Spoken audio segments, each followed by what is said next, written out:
Hey everyone, welcome back. I've been super duper busy, as some of you may know. We have had a forever stream ongoing ever since over 2 weeks ago on Twitch. If you want to see Warframe gameplay every single day until the end of this month, well, I'll still be live. Today's video is short and sweet. I finally picked up the Atomos Incarnon and it's time to break it down as many of you asked. Since this is the second time Atomos Incarnon has come around, I will not be going as in-depth on how to acquire them and what Incarnons are. Simply put, run Steel Path Circuit and you'll eventually grab it if you selected it as one of your options for the week. If you're still locked out of Steel Path Circuit ever since the hotfix last week, do know you have to complete a lone story and circuit again on normal mode. A single wave of normal circuit is enough, and then extract. Okay, Atomos Incarnon only really has 3 ways to use it. You either kill with heat dots, you kill with raw damage, or use the Incarnon mode and spam the AoE. The AoE is actually pretty decent, but is not one-sided like how the Kuvazar AoE mode is always better than the shotgun mode. For Atomos, both are equally strong, and both are actually strong. Rather, the beam mode seems to kill trash fodder groups faster due to easy chain retargeting and melting armor off very quickly. The AoE mode, while it works against fodder groups, is better suited for dealing with Overguard and Acolytes. Beams suck against Acolytes due to a bug with their damage attenuation mechanic, and Overguard does not care about dots. Therefore, you want a big, high damage raw hits to shred it. The AoE Incarnon easily kills Overguard, and also projectile AoE weapons uniquely bypass part of the damage attenuation equation that Acolytes have. This is the reason why Brahma, Zara, Glaivesk, and Contagion feel so good against Acolytes, whereas Kuvahek, Quelor, and etc. don't perform as expected. This is also why Spore Lacer works so well against Acolytes. It's a projectile AoE. This means that Atomos Incarnon is similar to a Nucor and Spore Lacer all rolled into one weapon. Incarnon mode can also help with ammo because Atomos really chews through it. Alright, Incarnon perks breakdown. First perk is headshots to build Incarnon meter. Activate whenever you want, it gives shots equal to % of bar filled. Deactivating will remove all Incarnon charge. It holds up to 21 shots and is unaffected by ammo efficiency, mag size, or ammo max. Atomos can be quite annoying to charge as chaining prioritizes body shots and the weapon does excessive damage. It requires a lot of beam headshots to fill, and very often everything around the main target will die and you have to find new enemies. Luckily, the non-Incarnon mode is also insanely strong.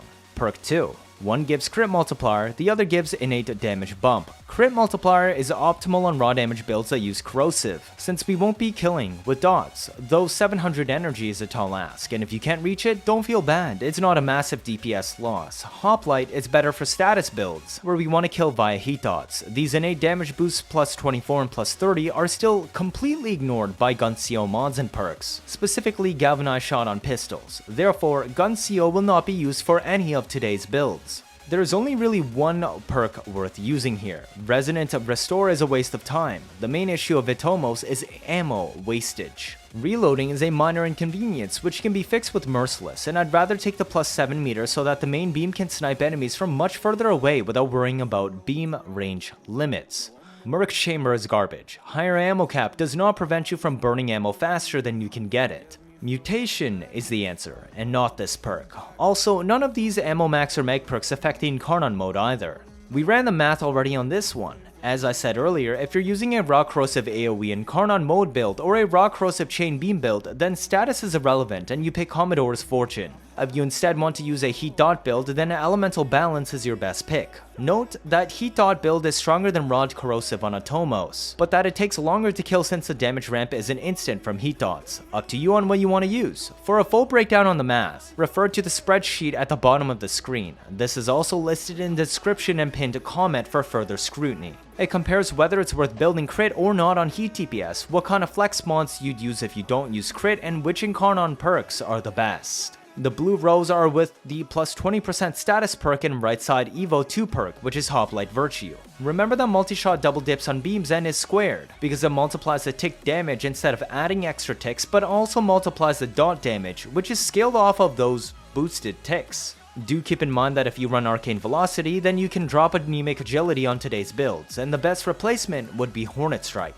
Alright, let's get into it. First up, Corrosive AoE. This is pretty no-brainer standard Spore Lacer setup. The most important mod on this build is Prime Fulmination. Atomos Incarnon has 7.9 meters blast radius by default, which is as big as Epitaph. Fulmination bumps this all the way to 11.38 meters and it retains 80% falloff, meaning at the edge it still deals 20%. Contrast this to Brahma, reaching about 13 meters but having 90% falloff at the edge on a corrosive build. As a reminder, we are using Paladin Virtue for the extra crit if you can reach 700 energy comfortably. Otherwise, take Hoplite. Fourth perk is all crit if you go corrosive, and if you instead run a grouping helmet, you could run gas on this AoE build and take elemental balance instead. Corrosive is chosen as the reference build since it does not have the requirement of grouping tools. For gas, the only thing you change is swapping these two 90% mods for 60-60 toxin and heat.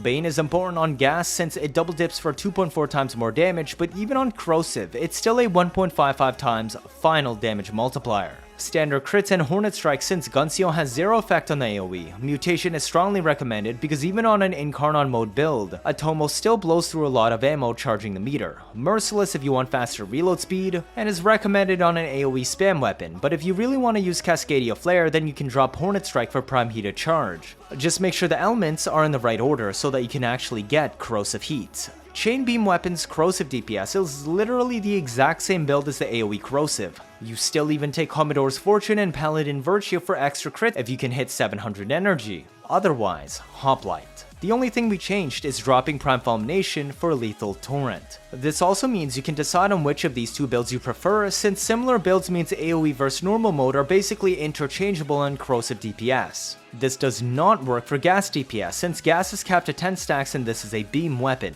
Gas also doesn't scale with the elemental percent.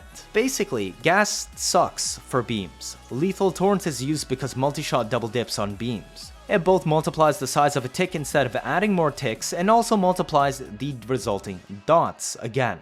If you want to use corrosive heat instead of just corrosive, then I would recommend dropping Hornet Strike and running Cascadia Flare instead of Merciless. Again, I prefer Merciless because this weapon already has enough damage, and I don't like Atomos' base 2 seconds reload speed. 1.5 feels a lot comfier. Viral Heat build is a bit different. We go Hoplite always since we don't mod crits. Elemental Balance 2 for that sweet plus 20% innate status chance. This is where the Incarnon perks have changed the stats to the point that you actually don't even use crits and also skip Hornet Strike. GunCO also isn't used since it scales off base 29 damage instead of 83, losing 2/3 of its scaling, and Atomos not having that many different elements to start with. Scorch's bonus heat weight and status chance actually surpasses Hornet Strike. We essentially dropped the two crit mods for pure heat DPS with token viral. Anemic agility also means you do not need to bring arcane velocity, though if you do choose to bring it, you can swap Anemic for Hornet Strike instead. Because this is a status DPS build, a Lethal Torrent becomes even more important as it double dips on Multishot when calculating dot damage. You can use Cascadia Flare on this build once again, but as I said, I do not like the base 2 seconds reload speed.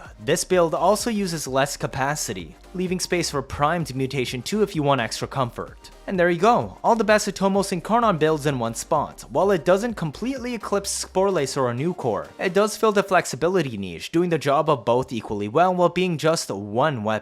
AoE Incarnon to deal with Acolytes, and problematic Xmi, Beam DPS to kill everything else. Its only loss is being a weaker primer than New Core, but if you're trying to prime for melee, then, well, why aren't you using the Atomos? Cheers. If this is your first time watching, feel free to leave a like or better yet subscribe. Let me know your thoughts down in the comments. 79.5% of you are not subscribed. I'm trying my best to get you new information out always as soon as possible, like I've been doing with Duviri and now these second wave Incarnons. Stick around if you want to see interesting memes and builds on a nearly daily basis. Don't want to miss out on any of that, do you? That'll be it for this video. Thank you all for watching and see you all next time.